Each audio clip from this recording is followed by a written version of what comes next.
The day my family left me at that bus stop, I thought it was just a cruel mistake, some lesson in independence. 13 years later, I learned the truth. My father hadn't stayed silent. He'd signed the paper that erased me. My sister, Madison the golden one everyone adored, was the reason they did it, terrified I'd expose the scholarship she stole. And the same people who abandoned me? They tried to use my story for fame until the video they shared turned on them, revealing every lie. They taught me to survive the silence. What they didn't know was I'd learned to own it. I grew up in a house where silence was golden and weaponized. Our home in Cedar Ridge looked perfect from the outside. White shutters, trimmed hedges, the faint smell of lilac candles always burning.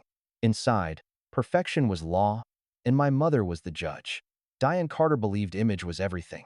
Smile wider. Haley, she'd say during family photos. You look stiff.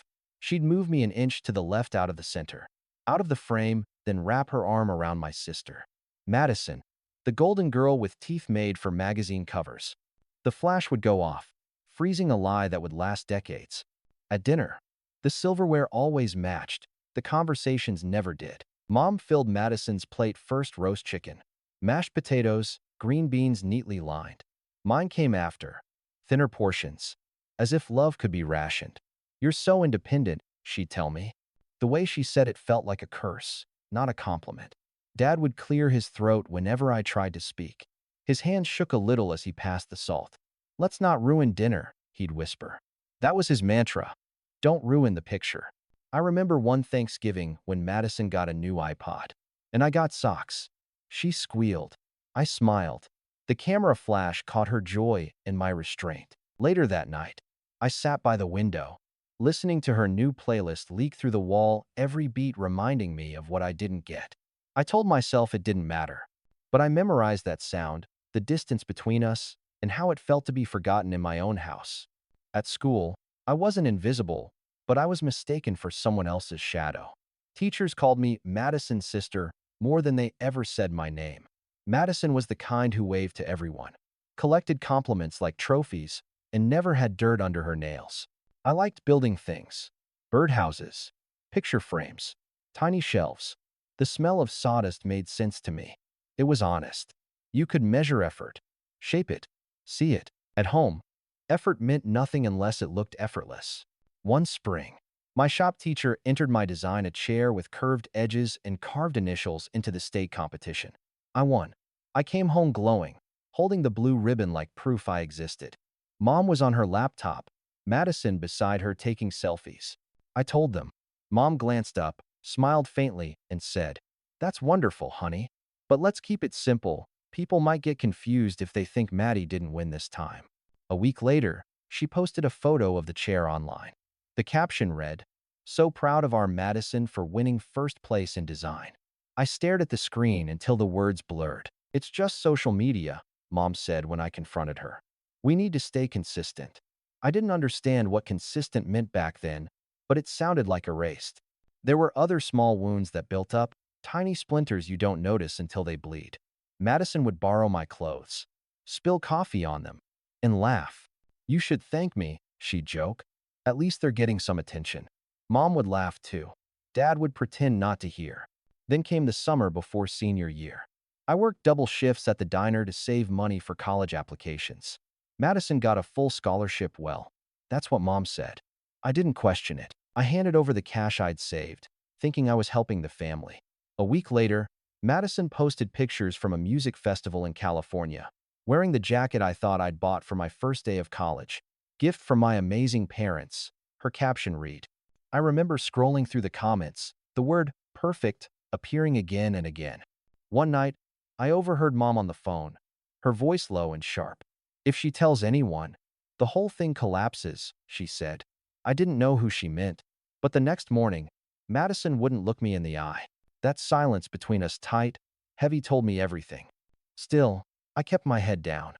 I applied to local colleges, worked, waited. The night before graduation, we had dinner at a steakhouse off the highway. Madison had just announced she'd been accepted to her dream university with honors. Mom raised her glass. "To Madison," she said, "the one who makes us proud."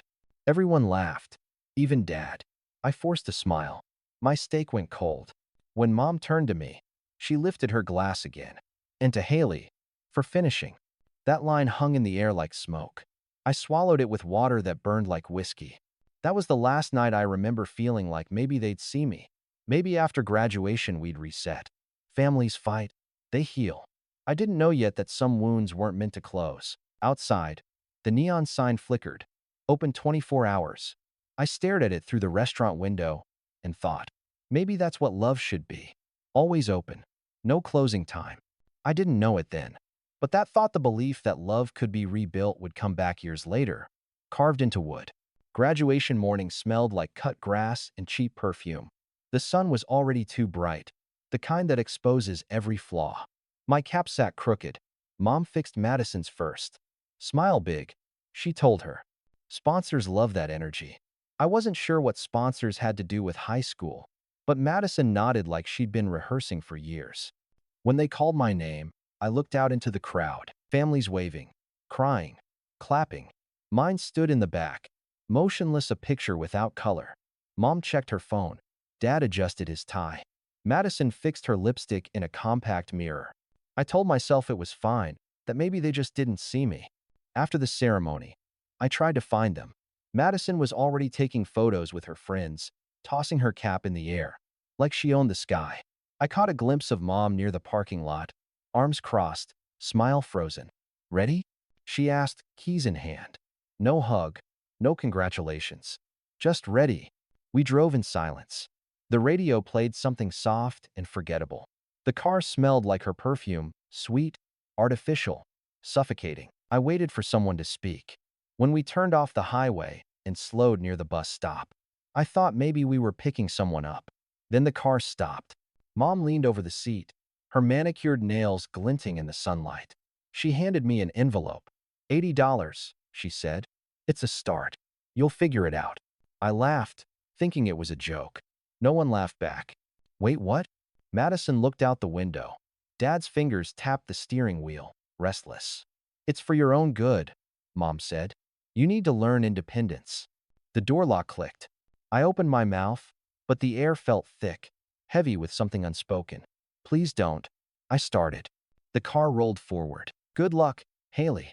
The window slid up. Her voice vanished with it. I stood there, cap still in hand, the sound of gravel under tires echoing like thunder. The air burned my skin. For a second, I waited. Maybe they'd circle back. Maybe it was a test. They didn't. That moment split my life clean in half. Before and after the bus stop, I walked until my shoes bled.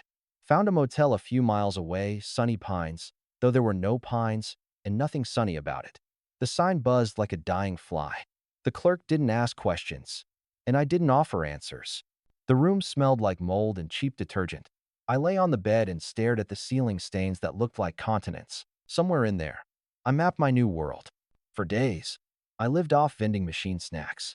I counted the bills every morning like they might multiply. They didn't. I found a gas station down the road. The manager, Cal Morris, gave me a mop and a wage just above nothing. You work, you eat, he said.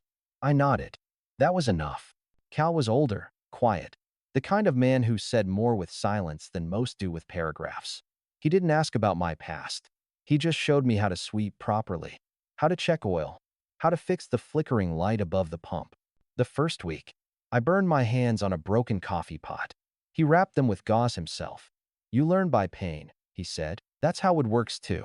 At night, I'd eat across the street at Joey's diner. She was loud, sarcastic, and wore eyeliner like war paint. You've got that life just kicked me down a flight of stairs, look, she said, lighting a cigarette. I laughed for the first time in months. Don't worry, she added. It fades. Mostly. Joey had a dog named Bishop Three Legs, tongue always hanging out. He's tougher than he looks, she'd say, scratching his ear. Aren't we all? One rainy night, she noticed the sketches I was making on napkins. You build stuff? She asked. Used to, I said. Then build again. I did. Using scrap wood behind the gas station, I made a small stool. Uneven, ugly, but real. Cal saw it the next morning and said, come by my shop this weekend. The workshop smelled like sawdust and lemon oil, the scent of starting over. He showed me how to sand, stain, Listen to the grain instead of forcing it. Wood's like people, he said. It tells you where it's willing to bend.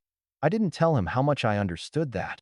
By the time the blisters on my hands hardened into calluses, something inside me shifted too. The noise in my head quieted. The silence that used to suffocate started to steady me. I learned how to fill it with work, with purpose, with patience. A year passed. My savings jar slowly filled. I stopped expecting messages from home. The phone stayed silent, and I let it. I was learning a new language, one made of small victories. The smell of varnish, the sound of sandpaper, the sight of something I built standing on its own. Then one afternoon, Cal looked up from a table he was sanding. "You've got patience," he said. "Didn't think anyone your age had that anymore." I smiled, and for once, it reached my eyes. That night, I lay in bed at Sunny Pines, staring at the ceiling again. The stain above me looked different now, less like a map, more like an open sky. I thought about the word independent and how my mother used it like a sentence. But maybe, just maybe, she'd accidentally given me freedom instead of punishment. I didn't know it then, but this was the beginning, the first spark of a life built not from what they left me, but from what I decided to make. The thing about starting from nothing is that you get used to counting small things. Coins, steps, glances. Every morning I'd walk past the same cracked billboard that said, "You deserve the best." It became a running joke in my head. The best what? Blisters. Coffee for dinner? 3 months into working at Cal's shop, he offered to pay me properly. I refused at first, saying I hadn't earned it. He just stared at me. That half smirk he did when he was annoyed but also proud. "You show up," he said. "That's worth more than most." He didn't know how much those words meant. They stayed with me, longer than the smell of sawdust in my hair. But not everything was steady. One night, a customer at the diner recognized my last name. "You're a Carter, right?" he asked. "That family on the magazine cover? Big house by Maplewood?" I froze, coffee pot in hand. Joey raised an eyebrow, ready to step in. I nodded slowly. "Used to be," I said. He laughed. "Used to be? Hell, they're practically celebrities around here. I saw your sister's face on a billboard last month. Madison Carter for Hope Foundation. Fancy stuff." When he left, Joey whistled low. "Guess some people trade family for fame." I didn't answer, but later, I searched the name. Madison's influencer page popped up, 500,000 followers. Brand deals. Interviews. There she was, smiling beside Mom, their arms linked. Under the headline, "The Perfect Carter Women, Power, Grace, and Family Values." Family values. I stared at those words until my phone dimmed. I didn't cry. I just felt hollow, like I'd been erased twice. Once by blood, and again by Wi-Fi. The next week, Cal asked me to help refinish a table. "While we worked," he said, "you never mentioned your parents." I shrugged. "Nothing worth mentioning." He sanded quietly, then said, "I knew a Richard Carter once. Good with his hands. Left the company suddenly." I froze mid-swipe. "You knew him?" Cal nodded. "We built church pews together. He was solid, until one day he just stopped showing up. Said his wife wanted him home more. Then poof. The sander buzzed between us. My chest felt tight. Cal looked at me then, eyes narrowing slightly. "You got his eyes," he said. That night, I barely slept. I kept replaying Cal's words. My father, once a craftsman. The same man who wouldn't lift a hand to stop my mother that day at the bus stop. What happened to him? What broke him? Or who? Weeks passed. My world kept expanding in quiet ways. Joey introduced me to a filmmaker named Evan Price. "He's doing a series on small-town makers," she said. "You should talk to him." Evan was tall, soft-voiced, with a camera that looked heavier than he did. "Tell me your story," he said. "I build furniture," I replied. He smiled. "That's not a story. That's a skill. What made you start?" I hesitated. Someone told me I'd figure it out. He didn't press. He just filmed hands sanding, the hum of the shop, Bishop barking outside. When he left, I figured I'd never see the footage. Months later, Joey burst into the shop waving her phone. "Haley, you're online." Like, really online. Evan's short film Hands That Build Hope had gone viral. 500,000 views overnight. Comments poured in. "She's inspiring. Look at those details." Strength in silence. My hands shook reading them.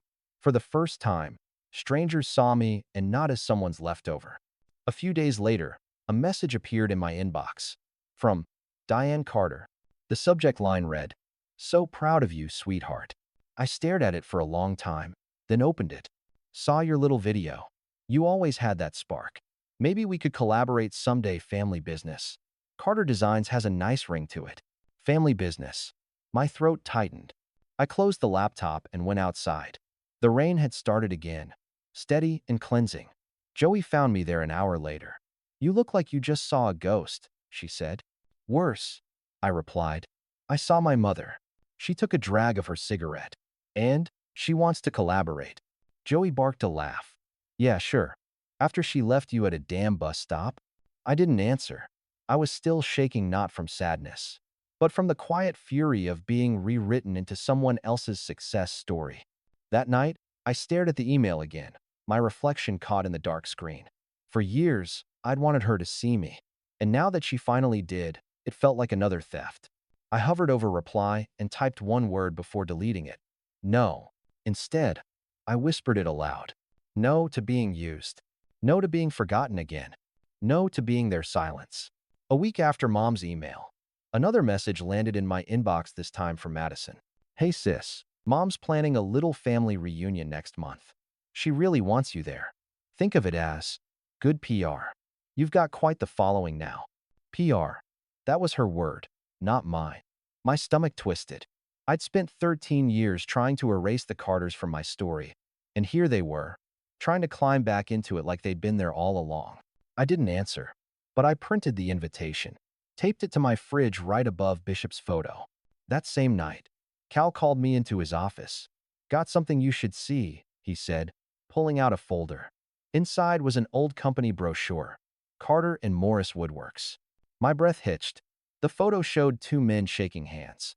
Cal, younger, bearded, and my father. Cal leaned against the table. "We started that shop together 20 years ago. Then one day he came in with a paper for me to witness a legal form. Said he had to sign over his parental rights for his younger daughter. He didn't explain. Just cried the whole time. The floor tilted beneath me. My father. Made you witness it?" Cal nodded slowly. "He said it was his wife's decision. He didn't fight her. But after he signed, he walked out and never came back." I couldn't breathe. For years I'd imagined my father as weak, distant, a man who'd chosen comfort over me. But this was worse. He hadn't just watched me disappear. He'd signed it into law. That night, I sat on the workbench long after everyone left. My palms pressed into the grain of the wood until it hurt. The air smelled of varnish and betrayal. I thought of that day at the bus stop, Dad's tapping fingers. His silence. It wasn't silence. It was guilt. By morning, I had made a decision. If they wanted a reunion, they'd get one. Just not the kind they expected. Joey was the first person I told. "You're really going?" she asked, stirring her coffee. "I have to see it through." "You mean revenge?" I shook my head. "Closure." She smirked. Same outfit, different color. She wasn't wrong. But what I wanted wasn't a fight. It was a reckoning. I wanted them to look me in the eye and see what they'd built by leaving me. A few days later, Evan dropped by the shop, camera bag over his shoulder. "You've been quiet," he said. "Busy." He studied me. "You saw them again, didn't you?" "Not yet. But they reached out." He set the camera down carefully. "If you go, don't go to prove them wrong. Go to prove you're already right." I smiled faintly. "That sounds like something you'd put in a documentary." He shrugged. "Maybe I will." That night, I rewatched his short film Hands That Build Hope. My hands on the screen looked older than I remembered. Stronger. Each movement slow, deliberate. When the video ended, the comments kept scrolling. "She reminds me of my mom. This woman built peace from pain." Then I saw it. Madison had shared the video. Her caption read, "So proud of my sister, Haley Carter, proof that strength runs in the family." My jaw clenched. She turned my survival into their marketing. The likes and hearts beneath it blurred together. I slammed the laptop shut so hard the sound startled. Bishop awake. Joey texted me seconds later. "Don't let them rewrite your story again." She was right. They'd already stolen my childhood, my win, my name. This time, the story would stay mine even if it burned theirs to ashes. The week before the reunion, Cal helped me tune up my old pickup truck. You nervous? He asked, tightening a bolt. No, I said. Just ready. He nodded. Remember, you don't owe them noise. Sometimes quiet is the loudest thing in the room.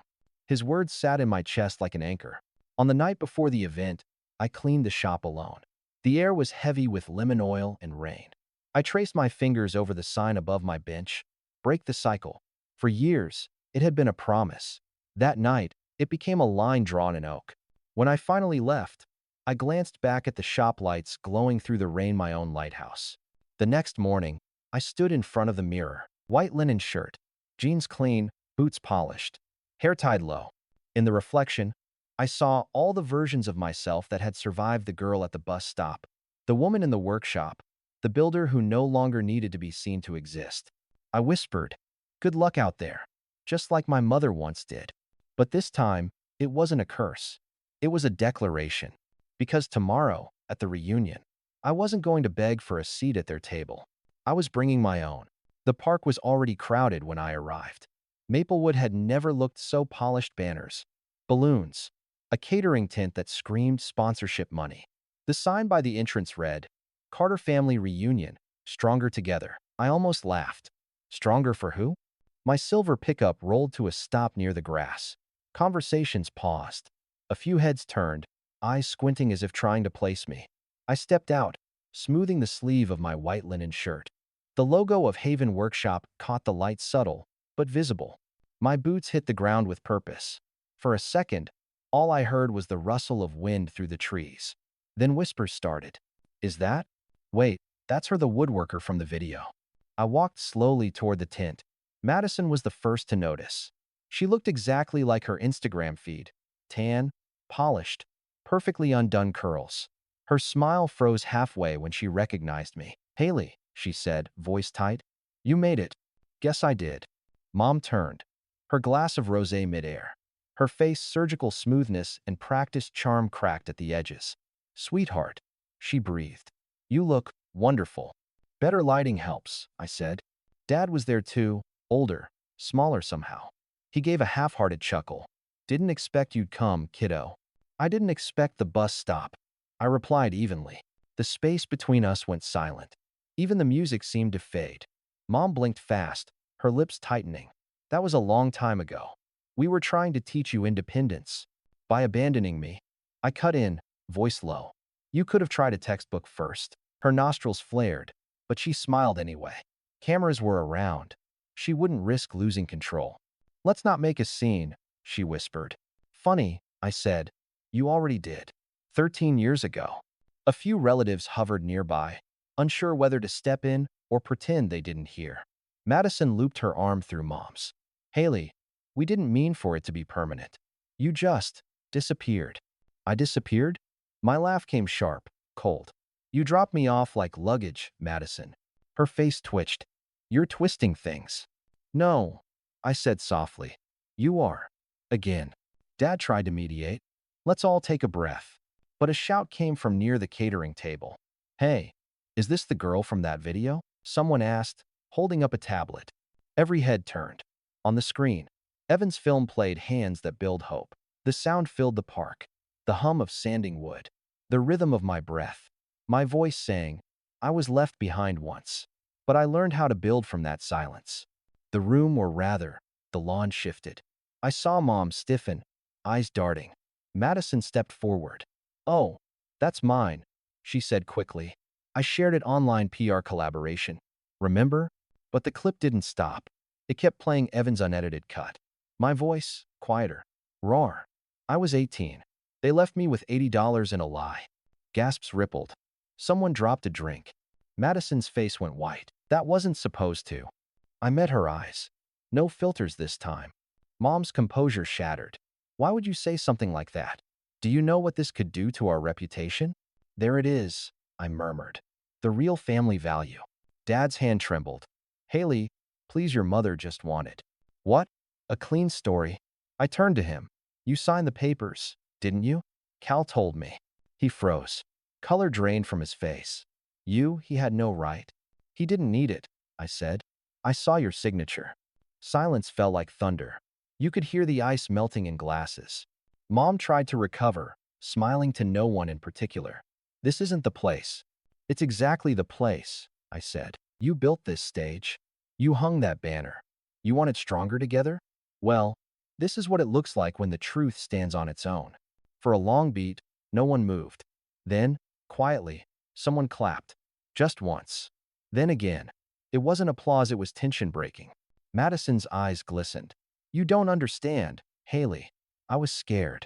If you had told anyone about the scholarship thing, so you had them get rid of me. Tears spilled down her perfect cheeks. I was 18 too. I didn't know they'd actually. You knew enough to keep quiet. Her mouth opened, then closed. Mom whispered, Haley, you've made your point. I looked at her. At all of them, the picture-perfect family now fraying under daylight. I didn't come to make a point, I said softly. I came to make peace. You can keep your story. I just wanted you to see mine. Then I lifted my lemonade, the ice clinking softly. To independence, I said. The real kind. No one replied. I turned toward the parking lot, the grass crunching beneath my boots. Behind me, voices rose, panic. Excuses. The faint hum of a camera lens still recording. Joey's words echoed in my head. Don't let them rewrite your story again. At the edge of the park, I paused. The wind picked up, catching the corner of the banner. It tore slightly, the word stronger flapping alone in the breeze. I smiled. Just a small one. They'd finally seen me. Not the daughter they wanted, but the woman they made by leaving. And that was enough. The sound of laughter faded behind me as I crossed the parking lot. The sun dipped lower, painting the world gold, too beautiful for what had just happened. I reached my truck and leaned against the door for a moment, breathing. My hands were steady. No shaking, no tears, just the weight of something finally finished. Through the windshield, I could still see the tint in the distance. Mom stood stiff as glass, surrounded by relatives whispering behind plastic smiles. Madison was talking fast, gesturing wildly, trying to control a story that had already escaped her. Dad just sat on a folding chair, head in his hands. I climbed into the truck and turned the key. The engine hummed low and calm. When I pulled out, no one stopped me. No one called after me. For the first time, their silence belonged to me. The drive home felt different. The same Route 41 that once ended my childhood now led me back to the life I'd built. The road shimmered in the evening heat, a ribbon between two worlds. Every mile peeled off another layer of the past until I could almost breathe again. When I reached the workshop, the sky had gone indigo. Cal's truck was parked out front, Joey's bike leaning against the door. The smell of cedar and varnish met me like a heartbeat. Joey looked up first. So, she said, hands on her hips. Did they combust? I let out a small laugh. Not quite. Just melted a little. Cal chuckled from the corner, wiping his hands with a rag. That's the thing about rot, he said. Looks fine until you cut into it. I smiled. Guess I did some cutting today. They didn't ask for details. They didn't need to. In their eyes, I saw it, the quiet pride of people who'd watched me crawl out of hell and build a home on the ashes. I walked to my workbench. The note above it, break the cycle, had curled at the edges from heat and time. I took a pen and added one word beneath it. Done. For a moment, I just stood there, staring at it. The hum of the machines around me felt like breathing. The wood dust in the air glimmered in the light, tiny fragments of everything I'd shaped with my own hands. My phone buzzed. A new email. From North Shore Interiors, Seattle. Subject, Partnership Inquiry. Haven Workshop. I read it twice, my pulse rising not from fear, but from something lighter. Hope. Maybe. Joey grinned over my shoulder. Looks like the universe just clapped back. Maybe, I said, closing the phone. Or maybe I finally stopped waiting for applause. Outside, the night air smelled of rain and wood smoke.